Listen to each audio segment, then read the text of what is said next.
Hello friends, welcome to ISS platform. आज मैं आपको पढ़ाने वाला हूं नेपाल प्रोटेस्ट, जो कि जेनजी प्रोटेस्ट कर रहे हैं। कौन है जेनजी?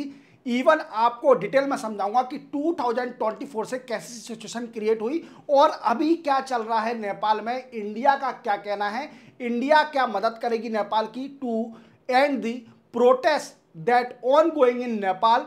और आपने कई सारे वीडियो देखे होंगे यूट्यूब पर, इवन कई सारी न्यूज़ सुनी होगी, जिसमें आपको कभी भी ये नहीं बताया होगा, कंसल्ट करके एक वीडियो में नहीं बताया होगा। मैं आपको इस वीडियो में सारा कंसल्ट करके बताऊंगा कि 2024 से क्या सिचुएशन क्रिएट हुई थी, इवन कौन कौन से डिसीजन थे जिसके कारण प्रोटेस्ट चल रहा है, और ये मास प्रोटेस्ट किस तरफ टर्न हो गया है वो भी अपन डिटेल में जानेंगे। चलते हैं, वीडियो स्टार्ट करते हैं। देखो, सबसे पहले अपन समझेंगे कि 2024 में क्या हुआ था। देखो, 2024 में नेपाल में एक बिल पास हुआ था। क्या हुआ था? नेपाल के अंदर एक बिल पास हुआ था पार्लियामेंट के अंदर, जिसमें जितने भी सोशल मीडिया के प्लेटफॉर्म हैं उन सभी को प्रॉपर तरीके से मैनेज करना, रिस्पॉन्सिबल बनाना और अकाउंटेबल बनाना। क्या करना? रिस्पॉन्सिबल बनाना, अकाउंटेबल बनाना और उसको प्रॉपर तरीके से मैनेज करना। ऐसा एक पार्लियामेंट में बिल पास हुआ था नेपाल पार्लियामेंट में। और इसी के अंदर कौन कौन से प्रोविजन थे? देखो, सबसे पहला प्रोविजन था कि एक लाइसेंस ऑफिसर अपॉइंट करना पड़ेगा। जिस कंट्री में है सोशल प्लेटफॉर्म, उस कंट्री में एक लाइसेंस ऑफिसर अपॉइंट करना पड़ेगा। बट ये करता क्या है लाइसेंस ऑफिस?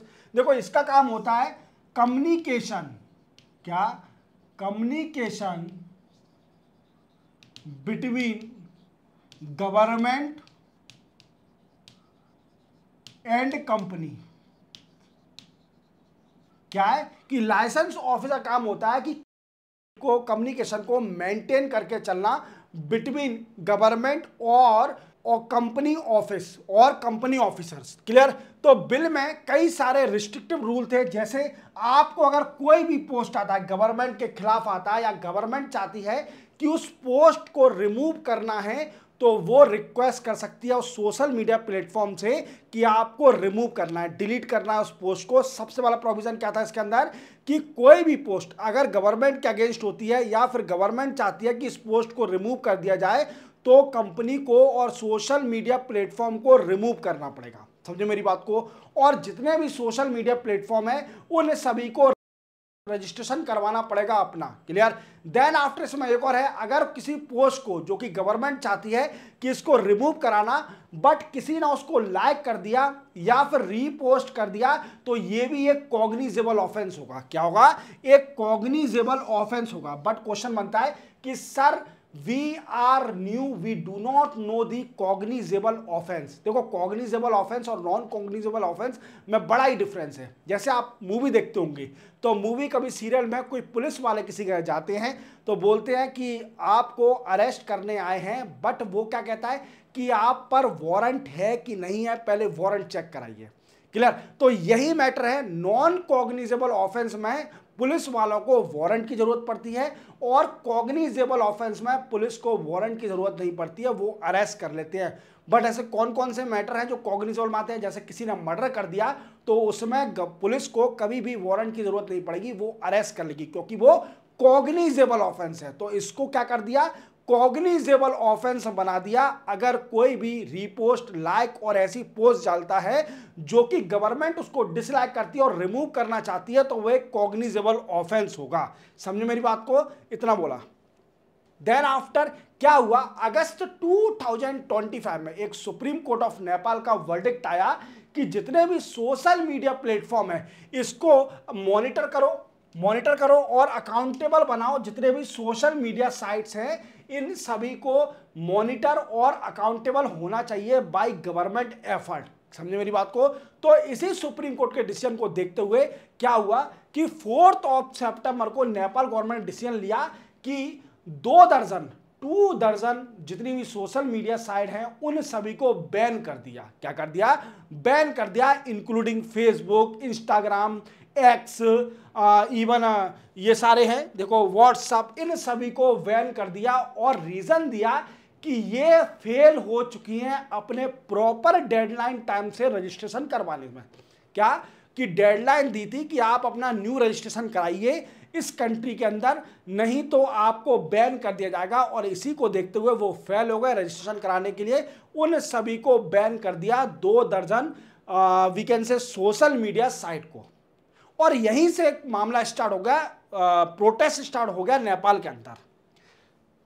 अब देखते हैं प्रोटेस्ट कैसे स्टार्ट हुआ। देखो प्रोटेस्ट नेपाल में कहां कहां स्टार्ट हुआ। सबसे पहले हुआ काठमांडू में, देन पोखरा, बैराबा, इटारी और चितवन, यहां पर प्रोटेस्ट स्टार्ट हुआ। इवन पुलिस ने ओपन फायर कर दिया, जिसमें 19 पीपल की डेथ हो गई, जिसमें से आउट ऑफ 19 16 तो काठमांडू में ही डेथ हुई है। कितनी?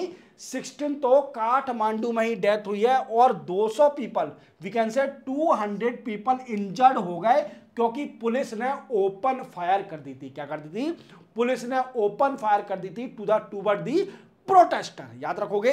देन आफ्टर इसमें क्या हुआ कि जो भी प्रोटेस्ट, जैसे मैंने बताया क्यों हुआ था, जो प्रोटेस्ट थे वो जेनजी के अंडर हुआ। क्या? जेनजी। अब इन्होंने क्या किया कि मास प्रोटेस्ट हो गया, जो भी छोटा प्रोटेस्ट था उसको मास प्रोटेस्ट बन गया, क्योंकि कई सारे नेपाल के लोग उसमें जुड़ गए।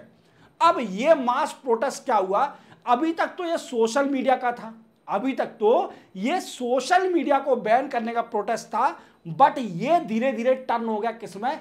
करप्शन पर, कि करप्शन गवर्नमेंट को खत्म करना है, वीकेंड से इनको गिराना है करप्शन गवर्नमेंट को, और नॉन करप्टेड गवर्नमेंट को लाना है। क्या? जो अकाउंटेबल गवर्नमेंट होगी, जो भी ट्रांसपेरेंसी शो करेगी, ऐसी गवर्नमेंट को लाना है। तो ये पूरा प्रोटेस्ट टर्न हो गया from the side of banning on social media to corruption government. Clear? तो यही है। फिर जेनजी के अंडर ये अकाउंटेबल, और सबसे बड़ी डिमांड क्या करी कि अकाउंटेबिलिटी होना चाहिए गवर्नमेंट के अंदर। देन आफ्टर मास प्रोटेस्ट हो गया, जो मैंने आपको ऑलरेडी बताई दिया। चलते हैं देन आफ्टर पॉलिटिकल रिस्पॉन्स। देखो पॉलिटिशियन जितने भी हैं उनका रिस्पॉन्स क्या है इस पर। देखो सबसे पहले रिस्पॉन्स आया, जो पॉलिटिशियन है होम मिनिस्टर, जो कि होम मिनिस्टर नेपाल के रमेश लेखाक जी ने, जब लॉ एंड ऑर्डर की सिचुएशन बिगड़ती गई तो इन्होंने रिजाइन दे दिया। हालांकि रीजन दिया मोरल ग्राउंड का। क्या दिया? मोरल ग्राउंड का रीजन दिया कि मैं इसलिए रिजाइन कर रहा हूं as a post of home minister. Clear? But reason कुछ और था। मुझे लगता है रीजन ये था कि लॉ एंड ऑर्डर की सिचुएशन को कंट्रोल नहीं कर पा रहे थे, और it is a responsibility of home ministry to control the law and order situation. समझे मेरी बात को? तो यही देखते हुए फिर केपी शर्मा ओली, जो कि नेपाल के पीएम हैं, इन्होंने कैबिनेट मीटिंग बुलाई, इमरजेंसी कैबिनेट मीटिंग। क्या? इमरजेंसी कैबिनेट मीटिंग बुलाई, और इसमें डिस्कस किया गया कि कैसे जो प्रोटेस्टर है इनकी डिमांड को फुलफिल किया जाए, इवन इसको कंट्रोल कैसे किया जाए, क्योंकि पब्लिक इंफ्रास्ट्रक्चर का बड़ा लॉस हो रहा है। इवन कई सारे प्रोटेस्टर की डेथ भी हो रही है, क्योंकि पुलिस ने ओपन फायर कर दिया था। और ओपन फायर ही एक कारण था जो कि एक छोटा सा प्रोटेस्ट मास प्रोटेस्ट में टर्न हो गया। समझे मेरी बात को? मैंने क्या बोला कि ये ओपन फायर ही था, 19 प्रोटेस्टर की death and 200 people injured in Nepal. इसी ने टर्न कर दिया क्या? जो स्मॉल प्रोटेस्ट को मास प्रोटेस्ट पूरे नेपाल में। और यही कारण है कि ये पॉलिटिशियन तक गया, इवन होम मिनिस्टर ने रिजाइन भी करा, और केपी शर्मा ओली, जो कि वहां के नेपाल के पीएम हैं, इन्होंने कैबिनेट मीटिंग बुलाई इमरजेंसी में। क्लियर? देखते हैं और आगे क्या हुआ। देन आफ्टर प्रोटेस्टर की डिमांड क्या है। देखो इसमें कई सारे यूथ थे, इवन जो स्कूल चिल्ड्रन है, यूनिफॉर्म पहन के, स्कूल की यूनिफॉर्म पहन के वो इन्वॉल्व हो गए थे इन मास प्रोटेस्ट के अंदर। क्या? इन्वॉल्व हो गए थे, और ये पार्लियामेंट के पास आ गए। जो नेपाल की पार्लियामेंट है वहां पहुंच के कई सारे एंटी गवर्नमेंट स्लोगन चिल्लाने लगे। कौन कौन से? जैसे shut down, we can say shut down corruption and not social media. Social media को शट डाउन मत करो, इस वी कैन से करप्शन को शट डाउन करो। दूसरा क्या था? Unban social media, social media को अनबैन करें, और youth against corruption, even national flag ये लिए थे। जो भी जितने भी प्रोटेस्ट थे, इन सभी ने स्लोगन और चिल्लाना स्टार्ट कर दिया पार्लियामेंट के बाहर। समझे मेरी बात को?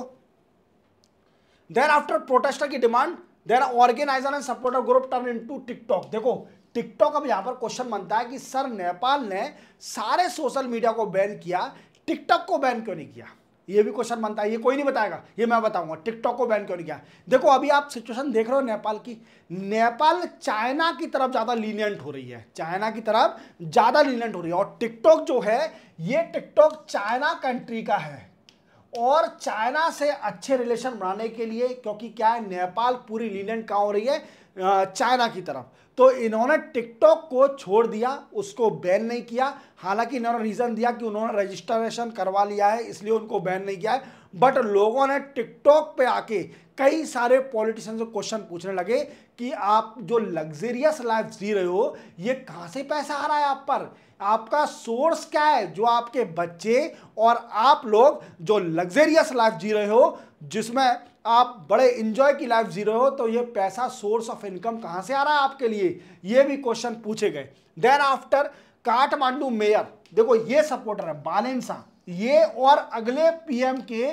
दावेदार भी हैं, याद रखना काठमांडू के एक मेयर हैं जिनका नाम है बालेंसा, क्या बालेंसा, ये प्रोटेस्टर को सपोर्ट कर रहे हैं। इवन ये तक बताया जा रहा है कि बालेंसा अगले नेपाल के पीएम हो सकते हैं, क्योंकि प्रोटेस्टर इनको लाइक कर रहे हैं। दो लोगों को सपोर्ट मिल रहा है जो नेपाल के अगले पीएम हो सकते हैं। पहले तो राष्ट्रीय स्वतंत्र पार्टी के जो चेयरमैन हैं और जो फॉर्मर डिप्टी पीएम हैं जिनका नाम है रवि लमीचने, कैसा नाम है, रवि लमीचने, ये और बालेंसा, ये दोनों दावेदार हैं किसके, अगले पीएम बनने के नेपाल के, और दोनों सपोर्ट कर रहे हैं किसको, प्रोटेस्टर को। इवन रवि जो लेमचे हैं ये तो जेल में थे, कौन सी जेल में, नाकू जेल में है और सेंट्रल जेल है यहाँ की, और प्रोटेस्टर ने इनको फ्री करवाया।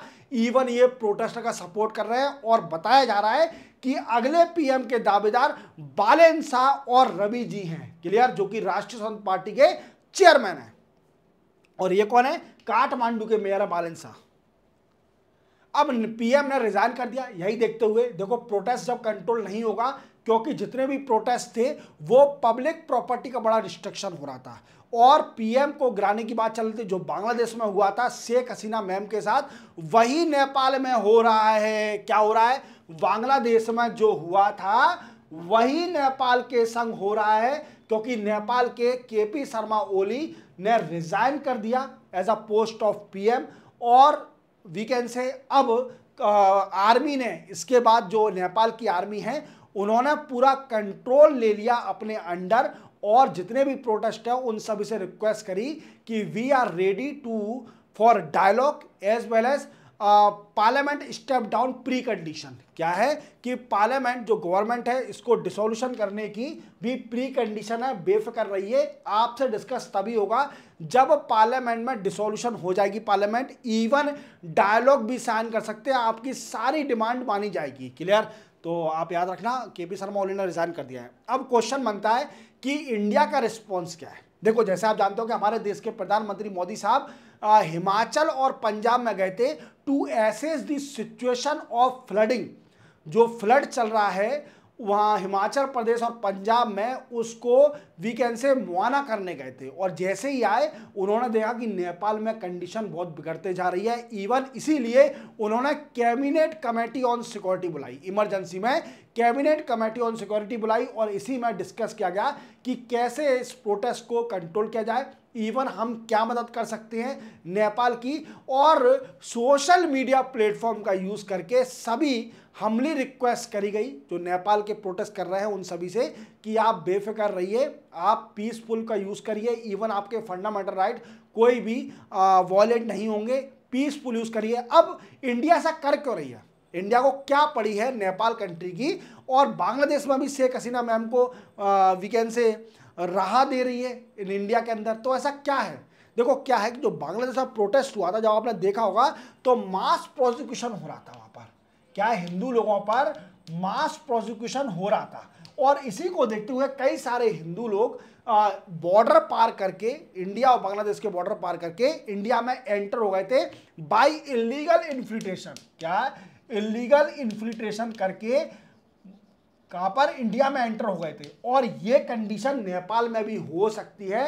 नेपाल में अगर मास प्रोसिक्यूशन स्टार्ट हो गया तो नेपाल के कई सारे सिटीजन इलीगल इन्फिल्ट्रेशन करके हमारे इंडिया में एंटर कर सकते हैं। तो नाइबर में जो भी होता है उसका इफेक्ट दूसरी कंट्री पर पड़ता है जो भी उस कंट्री से बॉर्डर टच करती है।